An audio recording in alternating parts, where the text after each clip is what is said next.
Hello everyone, praise the Lord and welcome to class 4. It's week 4 of our trainings and today we are majorly going to be focusing on planning and pre-production for your video content. You know, we have looked at the aspect of recording your videos and you know by now who your target audience is, what problems they are encountering and what you are going to be offering them, meaning you've already decided on what you're going to focus on, the topic of focus, and you've broken down ideas, subtopics on what you're going to look at within that particular subject matter. So today I want us to look at the aspect of planning and pre-production for your video content. First of all, what is pre-production?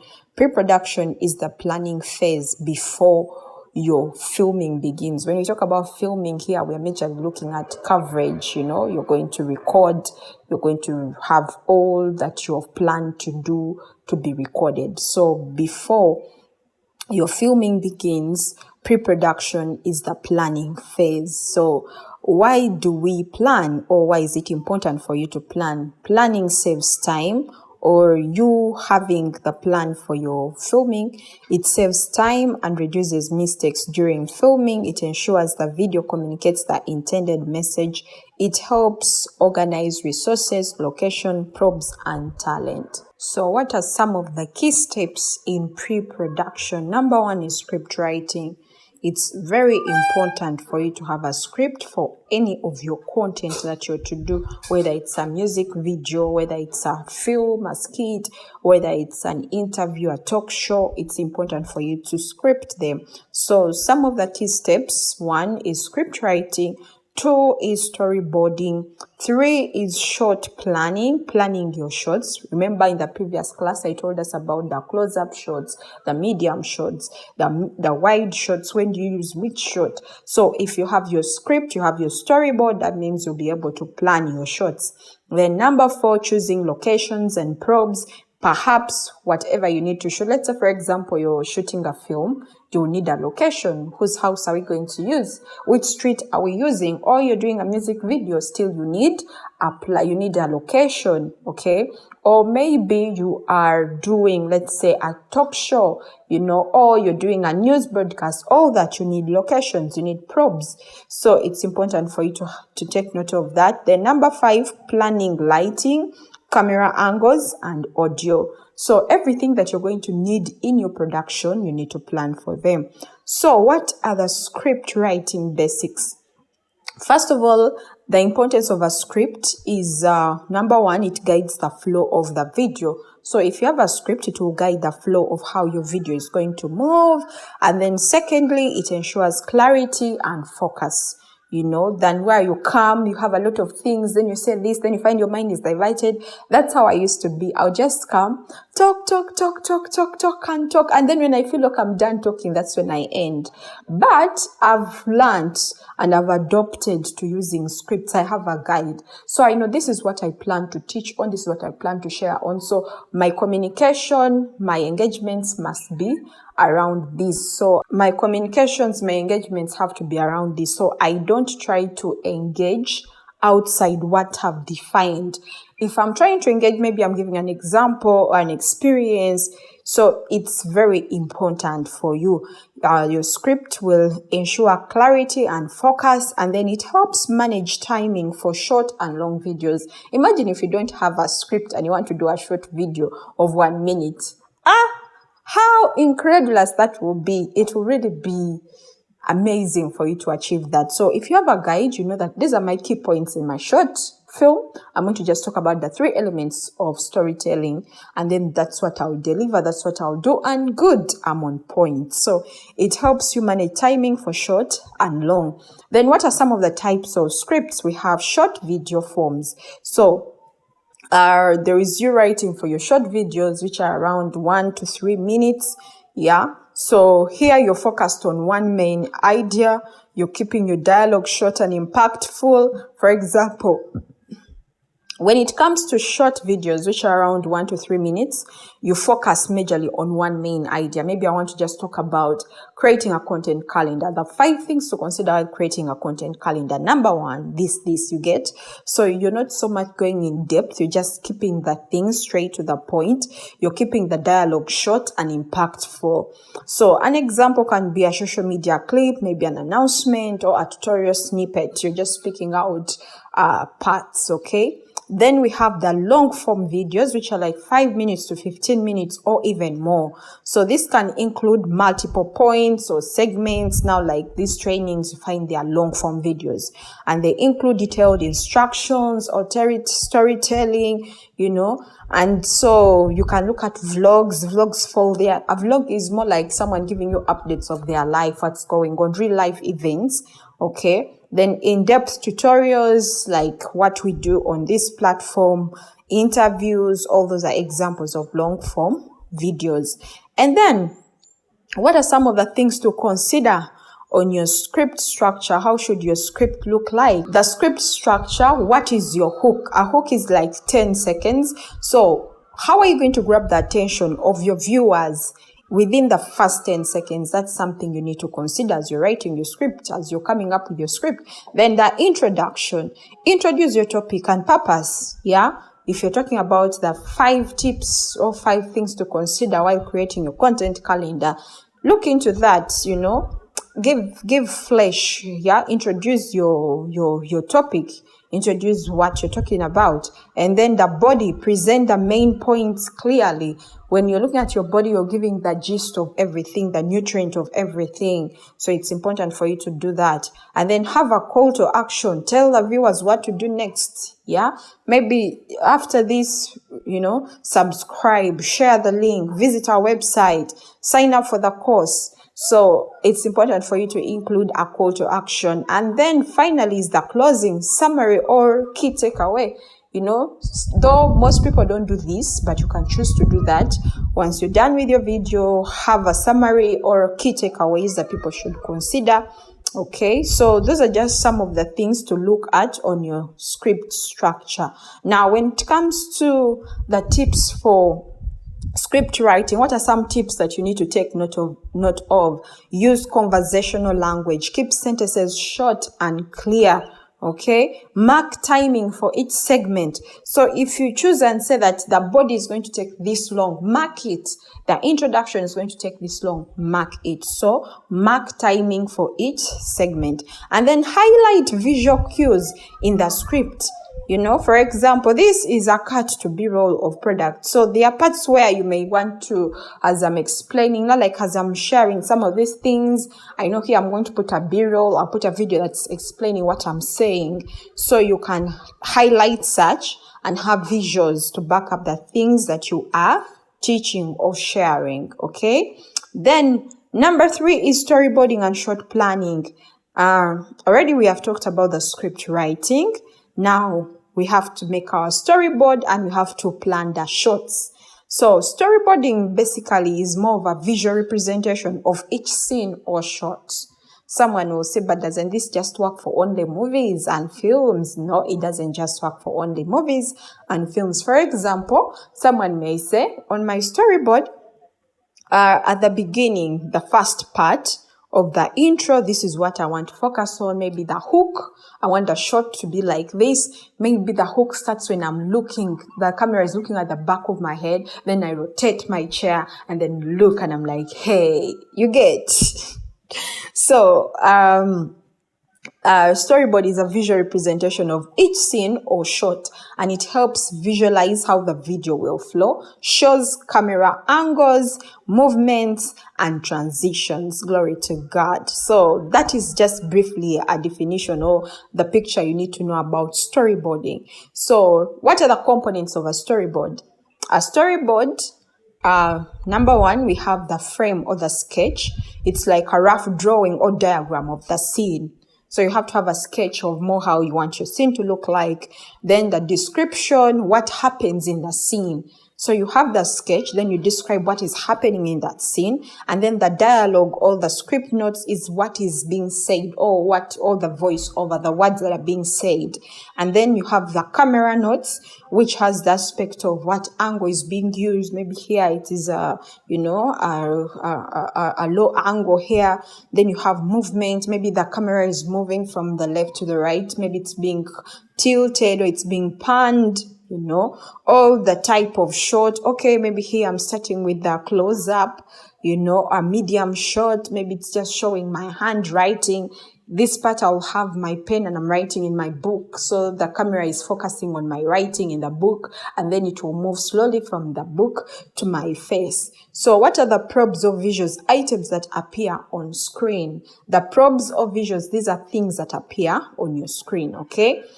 All right, so we are still talking about storyboarding and short planning. So once you know the components of the storyboard, now you need to plan your shots. So what are some of the types of shots? As I shared with us in the previous class, we have the wide shots. These ones are more, you're showing the scene, the environment. It's like an establishing shot. You're giving people a picture of where you are at or the environment you're in. Then we have the medium shot. The medium shot majorly is waist up, from the waist going up, and it's good for dialogue. So if you're doing interviews, you're doing talk shows, you have someone with you in the studio or on your set, then it's important that you take advantage of the medium shot, especially in dialogue. And then close-up shot, you're majorly focusing on the face or object for detail or emotion.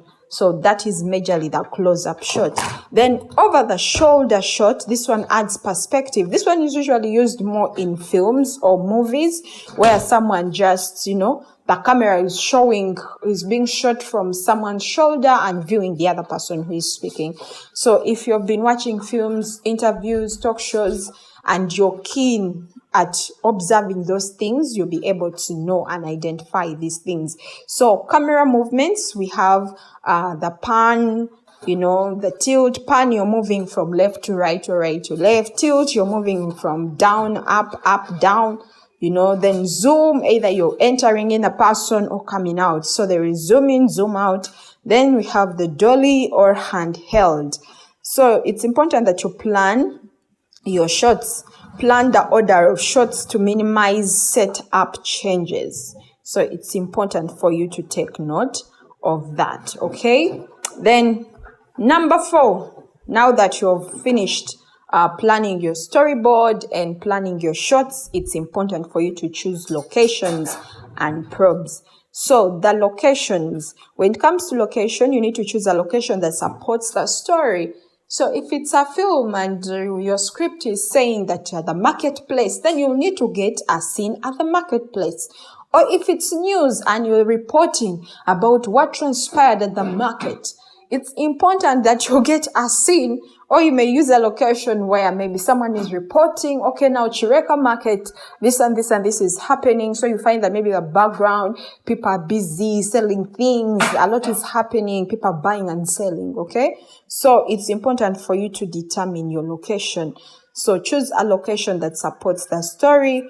Then consider noise levels. It's important for you to take note of these things, the noise, the lighting, permission and accessibility. Sometimes you may go to a place. I remember a scenario, one of our team members went to shoot. They were doing a challenge. So they went to shoot a video and a drama, a short film, and they went near an army barracks. So when they were in the bush in the army barracks, these guys thought that they were, like they were the enemy, because why are you shooting near our camp? You're within our territory. So for them, they were shooting their thing. They had not asked for access. They had no ID. Like they literally had nothing on them. So it's important that when you go to a location, look at the noise. How is the noise like? If you want to do like an interview, a quiet, sit down, quiet video, you're not going to go near a busy street or you're using a venue which is at the roadside, the motorcycles are moving, the cars are moving, there is peep everywhere, you'll avoid that. Or you'll not use a neighborhood where children are making noise, they're playing, hey, hey. It will be disruptive. So it's important that you check the noise levels. And then the lighting conditions, you're not going to use a dark place. I explained this in the previous class. So it's important that you maximize natural lighting, see the environment which you're using, that the light suits your, And then permissions and accessibility. Please, if you're going to use a public place or even some private places, ask for permission. Ask for permission, request. Now, for example, if you want to use a restaurant, some places, they will tell you, okay, maybe if you're going to buy food here or you're going to eat or buy drinks, it's okay, we can allow you. Whereas some places, they will not do so. They will not allow you. So it's important for you to seek for permission and get access to use that place. And then look at indoor versus outdoor considerations, because sometimes, indoor may work well when it comes to maybe weather. If it's a rainy season, indoor would favor you more, but you'll maybe have to input in lighting and all those other things. Whereas outdoor considerations, if it's a rainy season, it may not be favorable. Whereas if it's a dry season, you find that the natural light will really work well for you. And also the space. So those are things that you need to consider. And then still, as you're choosing locations and props, when it comes to the props are like items that enhance your storytelling or demonstrate actions, okay? So for example, as I told you, maybe I'm doing a video about planning goal setting. I can have my board with pins, with my things, my vision board, and then it's a probe I'm using, or I have my diary on the table and a pen, and I just want to spice up my sharing goal to make it more visual, to make it more, communicative. So avoid clutter, keep focus on the main subject. That's very important. And then maybe you're having some other things on your set. It's important that you avoid clutter.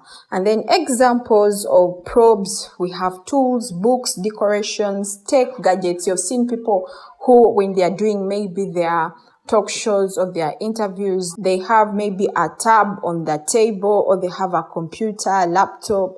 So those are like probes actually that are being used. So those are some of the things you can consider using, but as you're using them, it's important that you balance up whatever is in your scene. They are not again competing, or they don't become clutter. Okay, so number 5 is planning lighting, camera angles, and audio. Now I talked about some of these things in the previous class, so I'll not so much dwell on them.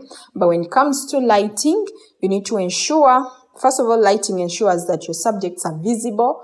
It sets also the mood, and it reduces shadows. So you have to avoid shadows in your videos,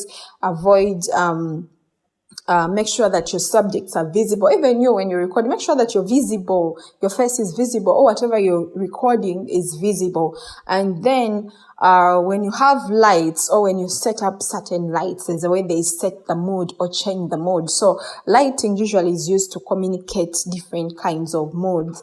So we have some types of lights. I also showed us a picture in the previous video about the light that you can start with, or the 3-point lighting. So we have, or the 3 key lights. So we have the key light, we have the main light source. The key light's like the main light source on the subject.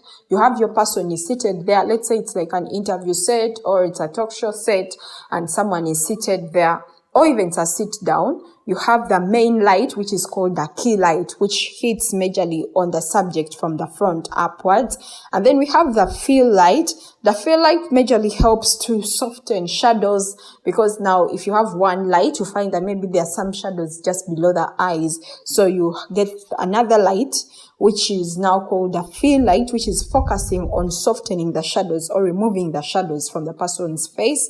And then you have the backlight, or what they call the hair light. This light majorly hits on the back of the head of the subject. So this helps to separate the subject from the background. So some tips to consider in lighting: you need to use natural light when possible. Avoid harsh overhead lights indoors. Sometimes when people are doing lighting indoors, what they do is that they put this light to hit like the person's face, but they don't soften the light. So you find that you've recorded, but the person looks, it's as if they are overexposed. The light is too much on their face. So avoid harsh overhead lights, especially those who record indoors. And then position your lights at least 45-degree angles for flattering effect. Don't just put them direct on the face, perpendicular, no. Put them at an angle of 45 at least, okay? So when it comes to camera angles, now, camera angles, here there is what we call the eye level, especially if you're doing a sit down and it's just you seated talking to the audience, to your target audience, to your people. Eye level is very good. Eye level means it's direct. Let me say it's a 90 degrees angle, okay? The camera is straight coming to you from the eye of the camera to your eye. So that is the neutral and natural perspective, the eye level. Then we have the high angle. High angle majorly makes your subject appear smaller or vulnerable, like the camera is up and you are down. That is the high level. And then the low angle, this one majorly makes the subject appear larger or dominant, okay? So the camera is down and it's looking at you from down, okay? And then we have over the shoulder. I talked about that, So this one majorly engages viewers and adds perspective. So what about your audio planning? Now that you've worked on the lighting, you've worked on the cameras and everything, so you have to plan your audio. So audio, what are you using? What microphone choice do you have? Are you having a Lavelle microphone? Are you having a shotgun? So I usually recommend people, especially those who are specifically interested in video content and you want to take it serious, you want to really take it to a high level, plan for these gadgets. Plan for a microphone. For how long will you use your mobile phone for recording? So plan for a microphone. You can get a Lavelle microphone, a shotgun microphone, Plan for those microphones. You can check them out on Amazon. We have people on William Street that do that, but also if you need help in purchasing those, you can feel free to get in touch with me and I'll be able to help. And then under your still planning your audio, avoid background noise. This one I've kept on emphasizing. I'll not talk so much about it. Then always test your audio levels. Speak at intended volume. Check clarity before filming. So when you test, don't just start recording. Then when you're done, you realize actually the sound was very low or the sound was not recording. No, record as you are testing. The sound check. Is the volume okay? Is the sound coming out the way it should come out, okay? And then also have a backup for audio. Record backup audio. Don't just rely on one. Because if you lose that one, means you've lost the whole thing. You'll not be able to do anything. So you have to repeat your broadcast or your recording. So have a backup audio plan, okay? In case it's possible, do so. So what are some practical tips for you to consider for effective pre-production or for effective planning? Number one, you should create a pre-production checklist. I'm going to share with us. Just check in the description below, a link in the description below. You'll be able to get a checklist that will help you with this. So you need to have a pre-production checklist. I'll share with us a template. Then you need to schedule your shooting. You need to schedule your shooting order based on location, lighting, and talent availability. Talent, we mean the persons who are going to be on set.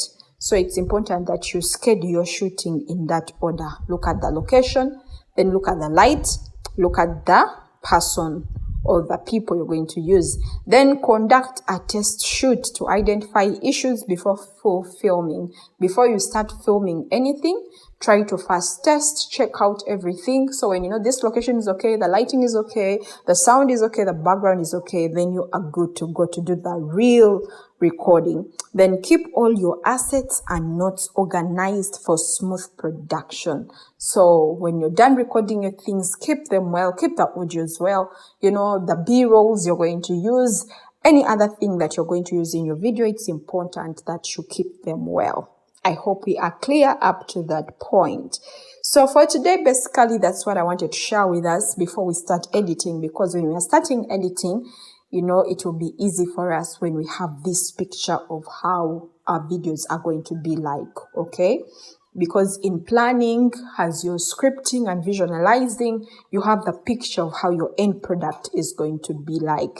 So our assignment for this week is that you're going to select one of the topics, because in the previous assignment, you were supposed to come up with the 4 topics you're going to look at within your main topic. So you're going to choose one of them, okay, or the first one that you're supposed to start with.